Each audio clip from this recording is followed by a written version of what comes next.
आइन और कानून की बातें कर रहे थे। प्लीज शुरू कीजिए।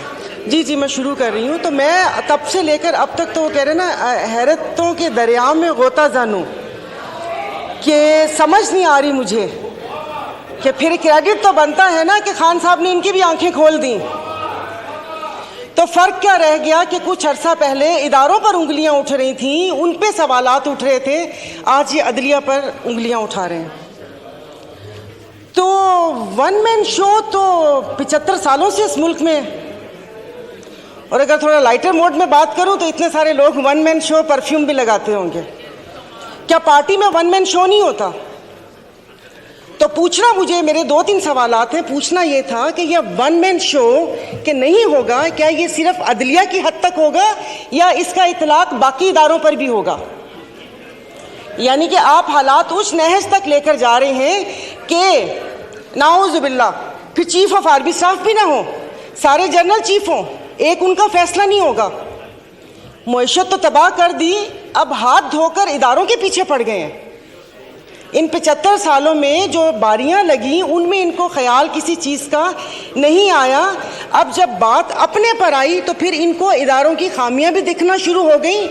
जो आवाम मर रही थी और जो इंसाफ का जो क्या कहते हैं कितने नंबर पर चला गया, कहाँ से कहाँ तक, तब ख्याल नहीं आया। लेकिन वो कहते हैं ना कि जब अपने पाँव जले तो फिर इदारों के ऊपर आ गए। और उस वक्त से मुझे सिर्फ एक बात पूछनी है कि ये जो ऐवान है, ये अवाम का ऐवान है या इनके मसाइल हल करने की जगह है? ये कल भी जब ये स्पीच हुई थी, आपने ज्वाइंट सेशन बुलाया था, मैंने कहा शायद इस बाबरकत महीने में जो अवाम सहर और अफ्तार की लज्जतों से महरूम है, उस महंगाई में पिस रही है, शायद उसकी बात होगी। लेकिन वो लग रहा है जैसे कोई घिसी पिटी कैसेट वापस से लगा दी, और मतलब जैसे हम इस मुल्क के शहरी नहीं हैं या यादाश्त कमज़ोर है कि जो हमें पता ना हो कि यहाँ पर तोशा खाना का तो जिक्र हुआ लेकिन हार का जिक्र करना भूल गए। जब केस की बात हुई तो आप इनसे ये तो पूछें कि यूसुफ रज़ा गिलानी साहब के पिटीशन दायर किसने की थी? वो भी इन्होंने की थी। बड़े मियाँ साहब काला कोट पहन कर गए थे। और दूसरा, हंसी भी आ रही थी और तरस भी आ रहा था कि उन्होंने एक बात की कि अल्लाह पाक हमारी आसानियाँ दूर करें। पीछे बैठे हुए पटवारी नहीं समझिएगा, पंखे, उन्होंने कहा आमीन। सुना ही नहीं कि अल्लाह पाक आसानियाँ दूर करे। और दूसरा, आपने साले मोहम्मद को बोला तशरीफ़ रखें, पीएम साहब बैठ गए, तो कितने मासूम हैं। तो यहाँ पर कोई ऐवान पे अवाम की बात करनी चाहिए। स्पीकर साहब, मतलब चीज़ें हाथ से जब फिसल जाएंगी तो फिर ये नुकसान पाकिस्तान का होगा। यहाँ पर मेरे ये इस तरफ बैठे वालों को ये खौफ था, जिसका वक्तन फ़वक्तन इजहार भी किया गया, कि वो आ गए तो इनको नहीं छोड़ेंगे। उधर ये खौफ था कि अगर मैं अदालत चला गया तो ये मुझे, जेल चला गया तो ये मुझे मार देंगे। तो इस खौफ में तो गलत फैसले होते हैं। बहुत साल पहले कहा था हम इधर तुम उधर, और आज कह रहे हैं या हम या तुम। ये तो इनके बका की जंग है। और अगर अफवाज ये एस्टेब्लिशमेंट के लिए कहा था कि 2018 में रिगिंग करके उनको लाया गया, स्पीकर साहब आपकी तवज्जो जी, तो बकौल इनके कि वो मुसल्लत किया, तो फिर हम अपना लहू किन के हाथों पे तलाश करें? किन के हाथों में अपना लहू तलाश करें? मतलब जो लाने वाले थे इन्होंने छोड़ दिया उनको, यानी कि वो नेक्स्ट टाइम भी वो कोई ऐसी गलती करें और इस मुल्क के ऊपर ऐसी चीज़ें मुसल्लत हों तो इन्होंने छोड़ दिया। तो मेरे ख्याल में कि जो अगली बारी है वो दूसरे इदारे की है। और बाकी अगर यहाँ से वहाँ गए तो वहाँ पर भी उनकी ही मदद शामिल थी, मैं बोल रही हूँ। और अफसोस इस बात का है कि मैं अभी अफ्तार बनाकर आई थी, दागी फलों से तो कोई फ्रूट चाट भी नहीं बनाता, इन्होंने हुकूमत बना दी। तो इनकी किसी बात के ऊपर कोई बिल, कोई चीज़ हमारी मुखालफत है, मैं इस चीज़ को नहीं करूँगी, भले वो किसी की इज्जत और तकरीम का बिल आए या ये बिल आए। और दूसरी बात स्पीकर साहब, यहाँ पर असेंबली ही पूरी नहीं है, आपकी 228 की स्ट्रेंथ ही नहीं है, तो कानून साजी कैसे होगी? इस कटी फटी लुटी फुटी असेंबली से आप ये कानून साजी करेंगे? तो बाकी बस ये कि एक्सपंज बहुत सारी चीज़ें करने वाली थी जो नहीं हुई, ये पूरे के पूरी असेंबली को एक्सपंज कर देना चाहिए जो यहाँ पर बैठे हुए। तो मैं इसकी मुखालफत करती हूँ, मेरी प्लीज़ पूरी बात सुन लीजिएगा। मैं बहुत देर से बैठी हुई थी, ये सब लोग अपनी नींद वींद पूरी करके इफ्तार करके आए हैं, हम लोग यहाँ पर बैठे हुए थे अपनी बारी का इंतज़ार करने के। खुदारा कि उस पर ना वो करें। अब एक शेर बनता है डस्के पे, सुना दूंगी। तो वो देखिए, तो ये ना करें कि चीज़ें हमारे हाथ से फिसल जाएं, अदलिया हो या अफवाज पाकिस्तान हो, हमारे लिए मोहतरम है। जब यहाँ पर सवाल उठना शुरू हो जाएंगे, वो पंजाबी का शेर है ना कि जितना ते हारना दो अलग शैवा, एक दुखिया नाल साढ़े यक्के ते ना मारो, इन दुखियों से आप इक्के मार रहे हैं। तो ये जिस तरीके से यहाँ पर बैठे हैं, वो डस्के का बहुत लंबा शेर है, डस्के वाले नाराज हो जाएंगे कि जिनकी फितरत में हो डसना वो डस के रहते हैं, तो डस्के वाले नाराज हो गए थे। तो प्लीज़ उसे क्या कहते हैं, ये मैं अपनी मुस्लिम लीग फंक्शनल जीडीए की तरफ से मैं इसको जो कानून साजी आप कर रहे हैं, ज़ोर ज़बरदस्ती की घप्पा घोटाला 13 जमातों के साथ, उसको मैं अपोज करती हूँ। और खुदारा मुल्क को उस नहज पर ना लेकर जाएं जहाँ पर से वापसी नामुमकिन हो। सोशल मीडिया पे आपने इसराइल का हाल देख लिया होगा कि यहाँ पर खून और कश्त का बाजार गर्म ना करें। तो अच्छी बात है कि यहाँ मुट्ठी भर जमातों के लिए आप पूरे मुल्क का बेड़ा गर्क ना करें, और किसी अवाम का भी कुछ ख्याल करके उसकी बात वो कर लें। इसाक साहब बैठे हुए जिन्होंने शरबत भी लोगों की पहुंच से दूर कर दिया, उन्होंने को पूछा भी नहीं होगा कि अवाम का क्या हाल है, क्या हाल नहीं है। Thank you. बात आइन और कानून की बातें कर रहे थे। प्लीज शुरू कीजिए। जी मैं शुरू कर रही हूँ। तो मैं तब से लेकर अब तक तो वो कह रहे ना, हैरतों के दरिया में गोता जानूं कि समझ नहीं आ रही मुझे कि फिर क्रेडिट तो बनता है ना कि खान साहब ने इनकी भी आंखें खोल दी। तो फ़र्क क्या रह गया कि कुछ अरसा पहले इदारों पर उंगलियां उठ रही थीं, उन पे सवालात उठ रहे थे, आज ये अदलिया पर उंगलियां उठा रहे हैं।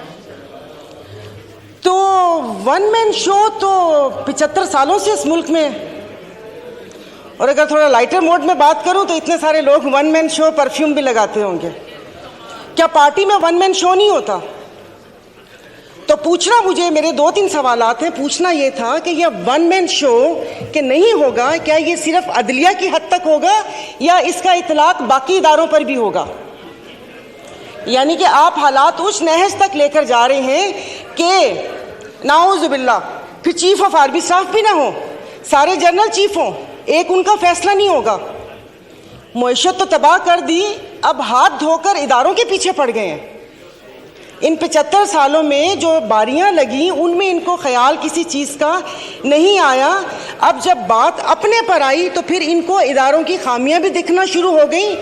जो आवाम मर रही थी और जो इंसाफ का जो क्या कहते हैं कितने नंबर पर चला गया, कहाँ से कहाँ तक, तब ख्याल नहीं आया। लेकिन वो कहते हैं ना कि जब अपने पाँव जले तो फिर इदारों के ऊपर आ गए। और उस वक्त से मुझे सिर्फ एक बात पूछनी है कि ये जो ऐवान है, ये अवाम का ऐवान है या इनके मसाइल हल करने की जगह है? ये कल भी जब ये स्पीच हुई थी, आपने जॉइंट सेशन बुलाया था, मैंने कहा शायद इस बाबरकत महीने में जो अवाम सहर व अफ्तार की लज्जतों से महरूम है, उस महंगाई में पिस रही है, शायद उसकी बात होगी। लेकिन वो लग रहा है जैसे कोई घिसी पिटी कैसेट वापस से लगा दी, और मतलब जैसे हम इस मुल्क के शहरी नहीं हैं या यादाश्त कमज़ोर है कि जो हमें पता ना हो कि यहाँ पर तोशा खाना का तो जिक्र हुआ लेकिन हार का जिक्र करना भूल गए। जब केस की बात हुई तो आप इनसे ये तो पूछें कि यूसुफ रज़ा गिलानी साहब के पिटीशन दायर किसने की थी? वो भी इन्होंने की थी, बड़े मियाँ साहब काला कोट पहन कर गए थे। और दूसरा हंसी भी आ रही थी और तरस भी आ रहा था कि उन्होंने एक बात की कि अल्लाह पाक हमारी आसानियाँ दूर करें। पीछे बैठे हुए पटवारी नहीं समझिएगा, पंखे, उन्होंने कहा आमीन। सुना ही नहीं कि अल्लाह पाक आसानियाँ दूर करे। और दूसरा, आपने साले मोहम्मद को बोला तशरीफ़ रखें, पीएम साहब बैठ गए, तो कितने मासूम हैं। तो यहाँ पर कोई ऐवान पे अवाम की बात करनी चाहिए। स्पीकर साहब, मतलब चीज़ें हाथ से जब फिसल जाएंगी तो फिर ये नुकसान पाकिस्तान का होगा। यहाँ पर मेरे ये इस तरफ बैठे वालों को ये खौफ था, जिसका वक्तन फ़वक्तन इजहार भी किया गया, कि वो आ गए तो इनको नहीं छोड़ेंगे। उधर ये खौफ था कि अगर मैं अदालत चला गया तो ये मुझे, जेल चला गया तो ये मुझे मार देंगे। तो इस खौफ में तो गलत फैसले होते हैं। बहुत साल पहले कहा था हम इधर तुम उधर, और आज कह रहे हैं या हम या तुम। ये तो इनके बका की जंग है। और अगर अफवाजे ये एस्टेब्लिशमेंट के लिए कहा था कि 2018 में रिगिंग करके उनको लाया गया, स्पीकर साहब आपकी तवज्जो जी, तो बकौल इनके कि वो मुसल्लत किया, तो फिर हम अपना लहू किन के हाथों पे तलाश करें? किन के हाथों में अपना लहू तलाश करें? मतलब जो लाने वाले थे इन्होंने छोड़ दिया उनको, यानी कि वो नेक्स्ट टाइम भी वो कोई ऐसी गलती करें और इस मुल्क के ऊपर ऐसी चीज़ें मुसल्लत हों तो इन्होंने छोड़ दिया। तो मेरे ख्याल में कि जो अगली बारी है वो दूसरे इदारे की है, और बाकी अगर यहाँ से वहाँ गए तो वहाँ पर भी उनकी ही मदद शामिल थी, मैं बोल रही हूँ। और अफसोस इस बात का है कि मैं अभी इफ्तार बनाकर आई थी, दागी फलों से तो कोई फ्रूट चाट भी नहीं बनाता, इन्होंने हुकूमत बना दी। तो इनकी किसी बात के ऊपर कोई बिल, कोई चीज़ हमारी मुखालफत है, मैं इस चीज़ को नहीं करूंगी, भले वो किसी की इज्जत और तकरीम का बिल आए या ये बिल आए। और दूसरी बात स्पीकर साहब, यहाँ पर असेंबली ही पूरी नहीं है, आपकी 228 की स्ट्रेंथ ही नहीं है, तो कानून साजी कैसे होगी? इस कटी फटी लुटी फुटी असेंबली से आप ये कानून साजी करेंगे? तो बाकी बस ये कि एक्सपंज बहुत सारी चीज़ें करने वाली थी जो नहीं हुई, ये पूरे के पूरी असेंबली को एक्सपंज कर देना चाहिए जो यहाँ पर बैठे हुए। तो मैं इसकी मुखालफत करती हूँ, मेरी प्लीज़ पूरी बात सुन लीजिएगा। मैं बहुत देर से बैठी हुई थी, ये सब लोग अपनी नींद वींद पूरी करके इफ्तार करके आए हैं, हम लोग यहाँ पर बैठे हुए थे अपनी बारी का इंतज़ार करने के। खुदारा कि उस पर ना वो करें।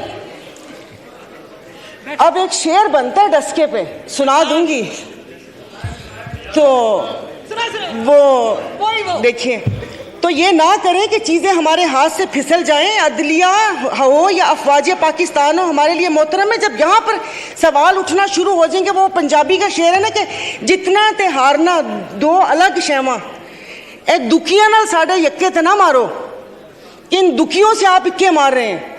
तो ये जिस तरीके से यहाँ पर बैठे हैं ना, वो डस्के का बहुत लंबा शेर है, डस्के वाले नाराज हो जाएंगे कि जिनकी फितरत में हो डसना वो डस के रहते हैं, तो डस्के वाले नाराज हो गए थे। तो प्लीज़ उसे क्या कहते हैं, ये मैं अपनी मुस्लिम लीग फंक्शनल GDA की तरफ से मैं इसको जो कानून साजी आप कर रहे हैं, ज़ोर ज़बरदस्ती की घप्पा घोटाला 13 जमातों के साथ, उसको मैं अपोज करती हूँ। और खुदारा मुल्क को उस नहज पर ना लेकर जाएं जहाँ पर से वापसी नामुमकिन हो। सोशल मीडिया पे आपने इसराइल का हाल देख लिया होगा कि यहाँ पर खून और कश्त का बाजार गर्म ना करें। तो अच्छी बात है कि यहाँ मुट्ठी भर जमातों के लिए आप पूरे मुल्क का बेड़ा गर्क ना करें, और किसी अवाम का भी कुछ ख्याल करके उसकी बात वो कर लें। इसाक साहब बैठे हुए जिन्होंने शरबत भी लोगों की पहुंच से दूर कर दिया, उन्होंने को पूछा भी नहीं होगा कि अवाम का क्या हाल है क्या हाल नहीं है। Thank you. बात